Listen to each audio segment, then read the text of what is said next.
The difference between commercial and residential lending is in the title that you'll be buying a commercial asset, so it won't be for use for your own residential or for residential investment. It will often be a business in there, it could be an industrial premises, factories or shops. I think the process with commercial lending is often slightly more complex and more in-depth in that there will be a lot of due diligence done not only around yourself, but also if you're doing it as a commercial investment, it will be regarding who the tenant is in the building, and if it's your own business, we'll want to have an idea of the financials behind it and how long you've been trading.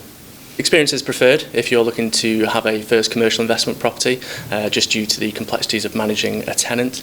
It doesn't have to be commercial experience. If you've managed some residential properties in the past, then that would certainly help. There is some lenders out there that will consider doing it to a first-time landlord, but there's got to be quite a few strengths to the case just to mitigate any risks on it. If you're an owner-occupier, ideally we want to see a trading business with a track record of a minimum of 2 years. If it is going to be a start-up business, we can potentially look at doing it on a projection from your accountant just to give a forecast of what the first 2 years will look like for profit and loss and cash flow.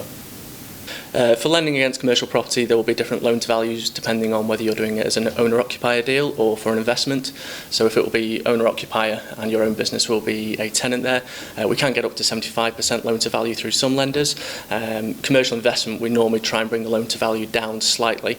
If you can get it to sub 70%, it will open up more options for how many lenders we can approach.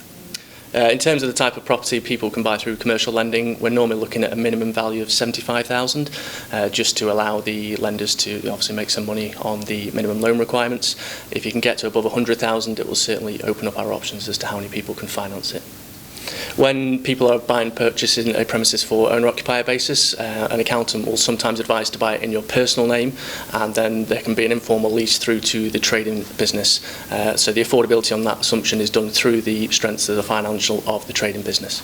When looking to access commercial finance, it's good to use a broker as we have access to whole of market, so that will include your high street banks, and often for commercial mortgages it's more appropriate to go to a secondary lender who will specialise in that field. The high street lenders tend to have quite a selective appetite for commercial investment in particular, so we're often looking at more of a specialised lender to get you the loan to values that you're looking for.